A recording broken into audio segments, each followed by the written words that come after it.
Hello, hello! J'avais envie de te faire un petit podcast aujourd'hui sur la confiance en soi et l'estime de soi. Premièrement, la différence entre les deux, confiance en soi, ça va être plus dans le faire. J'ai confiance de faire telle activité. Si je regarde moi quand j'étais toiletteuse, 25 ans de toilettage, on s'entend que ma confiance en mes capacités était élevée.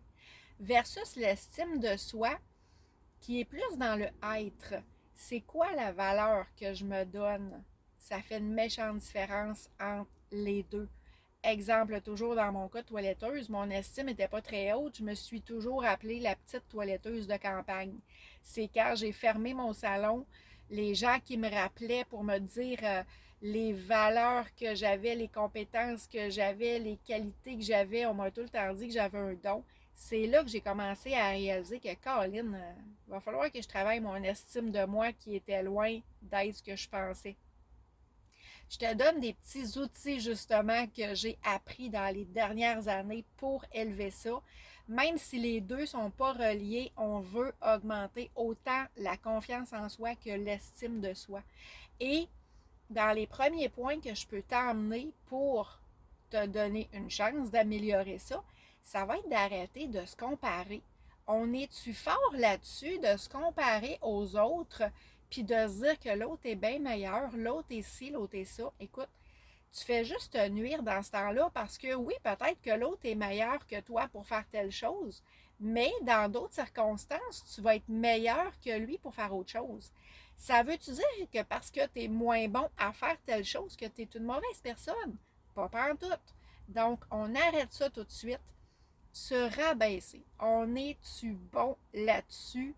Se rabaisser. Encore un point à réfléchir davantage pour se donner une chance de s'améliorer. On focus sur nos défauts, on focus sur ce qu'on n'est pas capable de faire, on arrête ça tout de suite. Les remarques que les autres nous font, ça vient souvent nous toucher, mais il faut se mettre dans la tête que ça ne nous appartient pas. Les gens, quand ils nous font des remarques, c'est eux qui souffrent, puis ils essayent de moins souffrir en nous lançant des critiques, des remarques, en lançant du venin que j'appelle. Faut juste se conscientiser que ce qu'il dit, ça y appartient. Moi, faut en venir à ce que ça nous touche plus, ça nous coule comme sur le dos d'un canard. Si ça nous touche, c'est d'aller comprendre pourquoi, parce qu'il y a une raison. C'est sûr que la façon qu'on a été élevé, les gens avec qui on se tient, notre santé, c'est tous des facteurs qui vont jouer sur notre confiance en soi puis l'estime de soi, c'est bien certain. Les croyances qu'on a aussi, on s'auto-sabote. J'ai donné aussi déjà des outils pour apprendre à gérer son stress. Quand on commence à faire ça, on améliore aussi notre confiance en soi. Quand, si on se demande si nos degrés sont élevés ou sont bas, est-ce que tu es quelqu'un qui évite les conflits? Est-ce que tu es quelqu'un qui évite surtout les défis? Tu te mets la tête dans le sable en espérant que quelque chose se passe? Ça ne se passera pas. Le temps n'arrange pas les choses. Il faut apprendre à faire face. Donc, si tu t'embarques à essayer de réaliser un défi, est-ce que tu abandonnes facilement?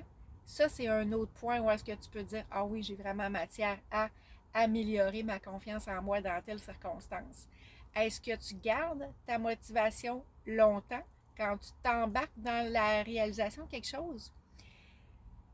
Sois doux avec toi-même. Ça se fait pas du jour au lendemain. C'est un pas à la fois. Décortiquer des défis en des étapes qui sont faciles à réaliser, qu'on va réaliser une à la fois, qu'on va surtout se donner une petite tape dans le dos puis se récompenser pour chaque étape qu'on est capable de faire. Ça va nous amener à une motivation puis à une confiance en soi puis à une estime de soi qui va être bien plus grande. Sortir de notre zone de confort, c'est pas le fun, mais à chaque fois qu'on le fait, est-ce qu'on en ressort avec une confiance en soi? Essayer des nouvelles activités aussi, c'est quelque chose qui peut nous emmener à prendre confiance en soi. Puis tu sais, c'est comme dans tout, pratique, pratique, pratique. Et c'est là qu'on s'améliore petit à petit. Changer la perception qu'on a de soi-même. Souvent, on a des compétences, des qualités qu'on voit même pas. Le cerveau est conçu pour focusser sur les points négatifs. Faut changer ce mindset-là. Les défauts qu'on a, là, oui, il y en a qu'on peut améliorer, mais d'apprendre à s'accepter comme on est, c'est-tu pas plus facile d'apprendre à s'aimer comme on est, de se donner de l'amour? C'est tous des petits points à travailler pour augmenter notre confiance. Être compatissant, être compréhensif, se parler à soi-même comme on parlerait à notre enfant. Exemple, vivre plus dans la pleine conscience, se conscientiser, se responsabiliser.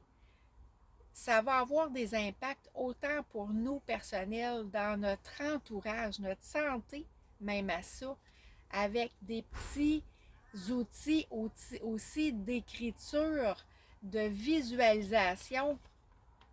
J'ai dans mon coaching un module d'une semaine qui donne des outils justement pour améliorer tout ça. Si tu penses que tu réalises que tu dis, Colin, j'ai peut-être vraiment matière à améliorer ma confiance en moi, mon estime de moi, mais comment est-ce qu'on fait ça? C'est bien beau d'aller chercher des petits outils, mais des fois, on a besoin de quelqu'un qui nous prend par la main. Peut-être un autre petit point que je pourrais te dire aussi, c'est de modéliser quelqu'un qui a les qualités que tu as, la confiance qui dégage, que tu dis que, hey, cette personne-là, elle a une haute confiance en elle, une haute estime d'elle. Je pourrais peut-être pas imiter, mais me servir de ce que je vois aller d'elle pour dire, hey, si elle a été capable, là, puis que moi, je fais ça aussi, ben, je vais arriver, moi aussi, à mes buts. Fait que si tu as besoin de plus de conseils, viens me jaser, ça va me faire plaisir de t'accompagner là-dedans. Sur ça, ben, je te souhaite une excellente journée. Au plaisir qu'on se jase. Bye!